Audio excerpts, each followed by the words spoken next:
Selamat pagi, salam sehat untuk kita semua. Beberapa waktu lalu saya mendengar ada berita tentang seorang ibu muda baru berusia 26 tahun ya, di Jawa Timur. Ia memutuskan untuk gantung diri setelah bercerai dengan suaminya. Nah, sejak menjanda memang si ibu muda ini tinggal di rumah orang tuanya. Emosinya tidak stabil dan sering menyakiti dirinya apabila marah.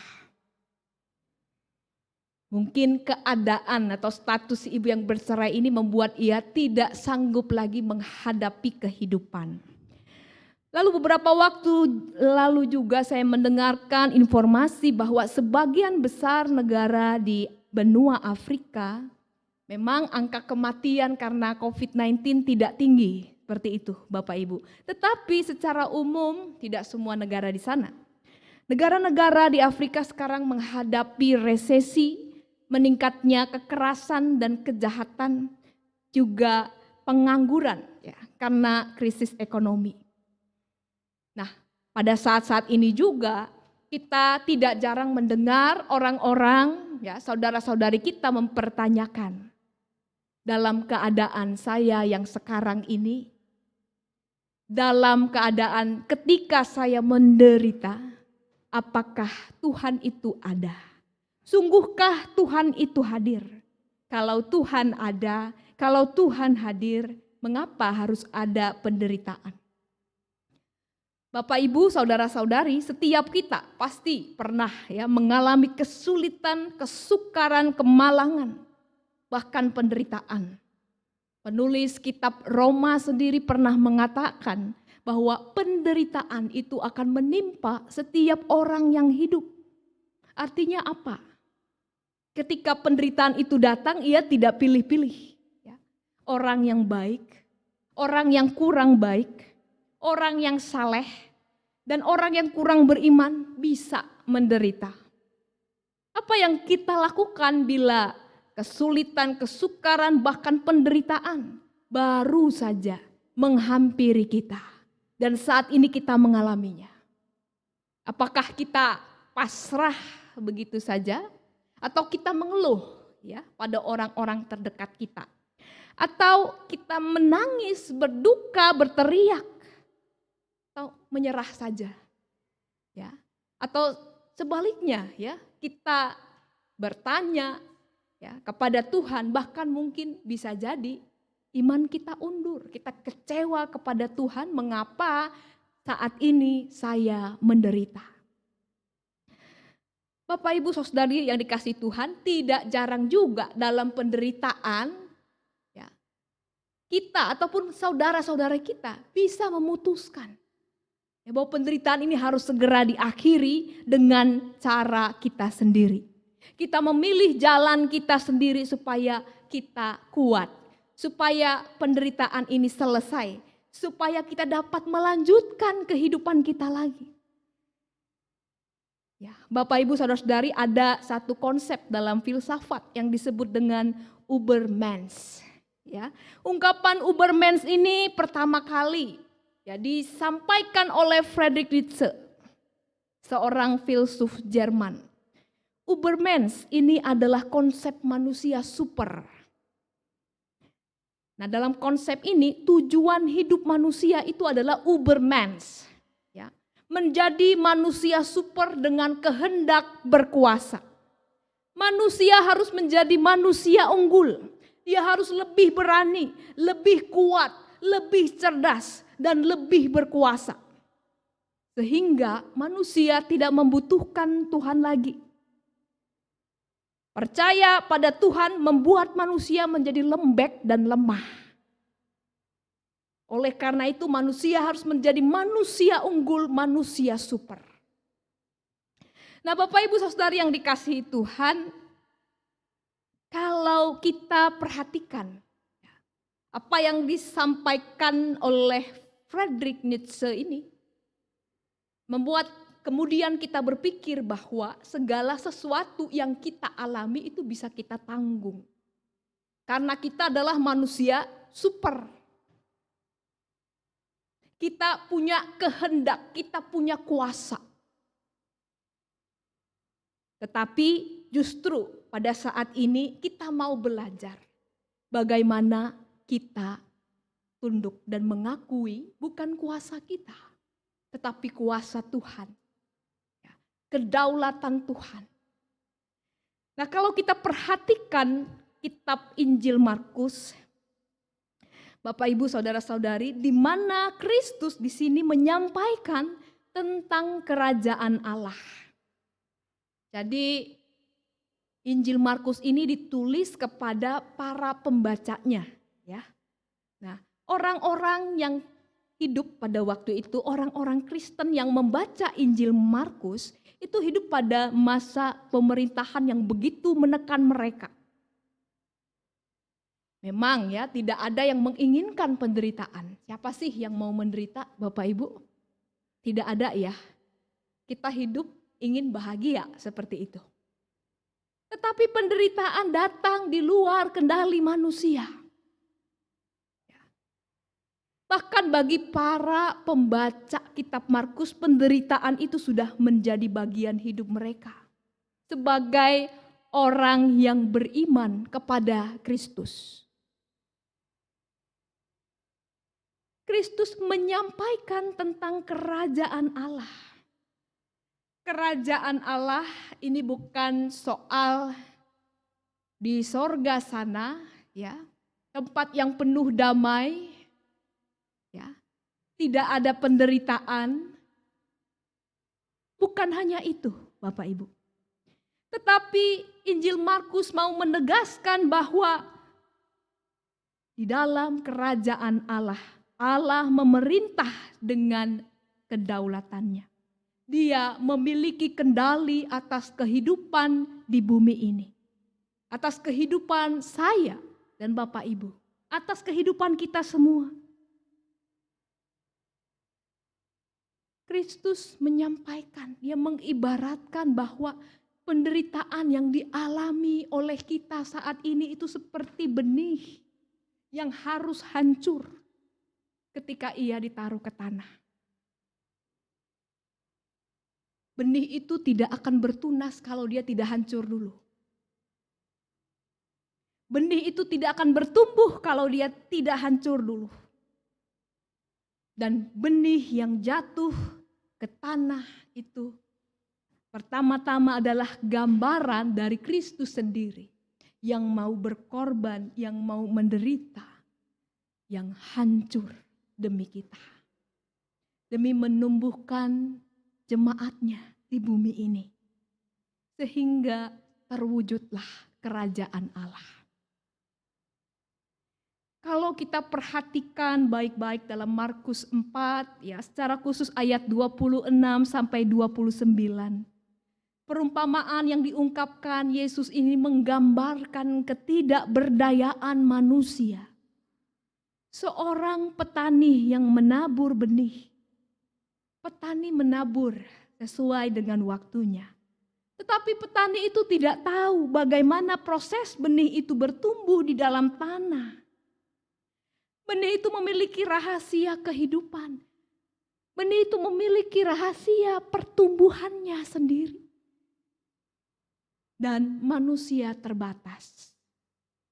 Manusia hanya bisa melihat ketika benih itu bertunas. Kemudian bertumbuh, menghasilkan bulir-bulir ataupun buah. Tetapi yang terjadi di dalam tanah, manusia, petani tidak tahu. Bahkan proses itu terjadi di kala manusia tertidur. Petani tertidur, tetapi Allah terus bekerja untuk menumbuhkan benih itu. Dari hari ke hari, pertumbuhan itu terus berlangsung. Semuanya berada di dalam kendali Allah, bukan berada di dalam kendali kita manusia. Kita membiarkan begitu saja, ya. Misalnya kita menanam jagung, gitu ya. Wah, 3 bulan sudah panen seperti itu. Tapi prosesnya secara detail itu Tuhan yang tahu. Berada di luar kendali kita. Kita hanya melakukan apa yang menjadi bagian kita. Menabur benih, menyirami, memberi pupuk, menyiangi. Dan pada waktu panen kita mengangkut ya, bulir-bulirkah atau buahkah hasil dari tanaman yang kita tanam pada waktu menjadi benih. Bapak Ibu Saudari yang dikasihi Tuhan, Yehezkiel juga menegaskan karya Tuhan ini. Ya. Tetapi dengan perumpamaan tentang pohon aras. Pohon aras, pohon yang tumbuh di atas gunung ya. Begitu lebat dan rindangnya. Itu juga berasal dari benih. Bapak Ibu. Jadi manusia diibaratkan sebagai pohon aras. Ya, yang tunduk kepada kuasa Allah. Kalau manusia itu tunduk, maka yang terjadi adalah manusia itu bisa menjadi berkat bagi sesamanya. Yehezkiel menggambarkan bahwa pohon aras itu pada akhirnya menghasilkan buah. Bahkan di cabang-cabangnya burung-burung bernaung. Nah, ini luar biasa sekali. Ya. Tidak berdaulat sendiri. Tidak mengandalkan diri sendiri ketika manusia harus melalui proses di dalam kehidupannya. Proses yang tidak menyenangkan mungkin. Bahkan penderitaan. Bapak Ibu Saudara yang dikasihi Tuhan, kalau kita berbicara tentang penderitaan, apalagi kita sebagai orang Kristen, seharusnya hal ini tidak asing bagi kita. Seharusnya penderitaan ini membuat kita menyadari bahwa kita juga sedang mengambil bagian di dalam penderitaan Kristus. Karena kita mempercayai Dia. Dia yang membentuk kita. Dan kalau kita taat di dalam penderitaan, yang terjadi adalah kita justru dipakai Tuhan untuk menjadi berkat. Apa berkat yang kita peroleh? Jika kita tetap memelihara sikap tunduk kepada Allah di masa-masa sulit ini. Kalau di masa bahagia semua baik-baik saja. Taat kepada Allah mudah. Tetapi ujiannya adalah ketika saat ini kita di dalam pergumulan, dalam ujian. Ya, mungkin kita menemui konflik satu dengan yang lain karena iman kita. Mungkin kita sedang mengalami krisis ekonomi saat ini. Sakit yang belum disembuhkan. Air mata yang belum kering. Masih bisakah kita tunduk? Masih bisakah kita taat kepada Allah? Atau kita mencari jalan kita sendiri? Kita menyangka bahwa kita mampu. Nah Bapak Ibu Saudara yang dikasihi Tuhan, baik Injil Markus maupun kitab Yehezkiel memberikan kepada kita gambaran bagaimana manusia seharusnya menghadapi penderitaan, yaitu dengan tunduk kepada Allah. Karena dengan tunduk kepada Allah lah kita menerima berkat. Paulus, rasul yang amat terkenal itu menyadari bahwa penderitaan yang dialami saat ini olehnya itu tidaklah seberapa dibandingkan penderitaan Kristus. Dibandingkan ketika Kristus berkorban di atas kayu salib. Kalau oleh karena penderitaan kita masih terpelihara, kita masih hidup, itu bukan dengan kekuatan kita sendiri. Tetapi Paulus mengatakan karena kasih karunia Allah. Bahkan sampai saat ini, sampai surat ini ditulis, Paulus mengatakan dia harus menguasai diri untuk dapat memberitakan Injil walaupun dalam keadaan menderita.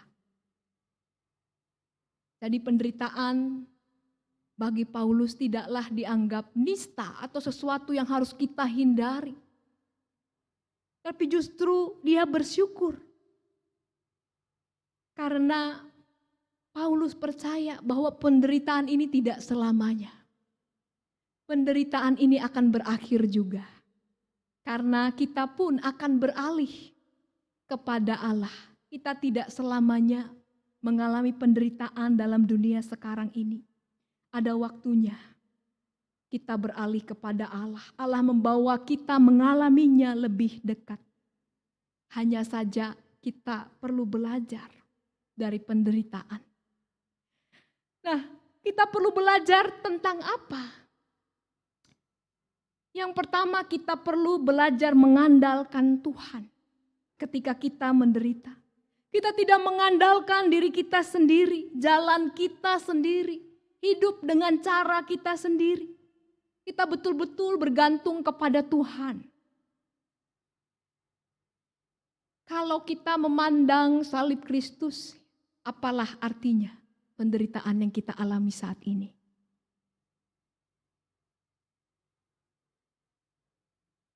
Kristus sudah menaklukkan penderitaan yang begitu kejamnya. Dia berkuasa atas penderitaan. Jadi melalui penderitaan yang kita alami, Bapak, Ibu, Saudara-saudari, kita dimampukan untuk datang kepada Tuhan dan mengakui bahwa Tuhan, Engkau berkuasa atas hidupku, atas penderitaan yang kujalani saat ini. Engkau memiliki kedaulatan. Mungkin dengan penderitaan ini aku sedang diproses oleh Tuhan untuk menjadi orang yang lebih beriman, menjadi orang yang kuat.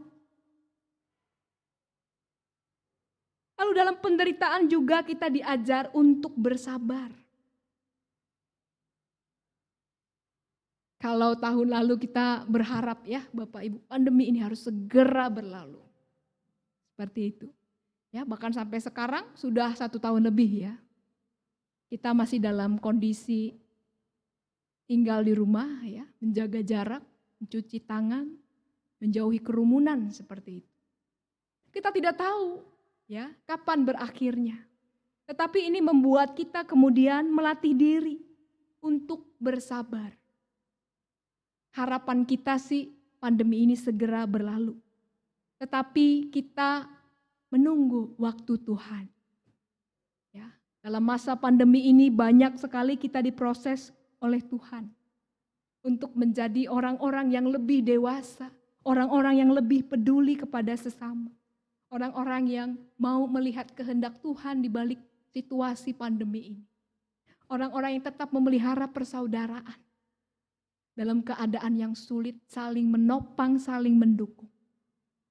Lalu dari penderitaan juga kita belajar untuk memelihara pengharapan. Banyak yang kita harapkan saat ini. Kita berharap saudara-saudari kita yang sakit boleh lekas sembuh. Orang yang berduka, ya, keluarga yang berduka dapat kembali mengalami sukacita, kehangatan persaudaraan. Kita berharap juga saudara-saudari atau kita sendiri yang mengalami krisis ekonomi. Ya, dalam rumah tangga, krisis ekonomi itu segera selesai, ya, ekonomi rumah tangga kita dipulihkan.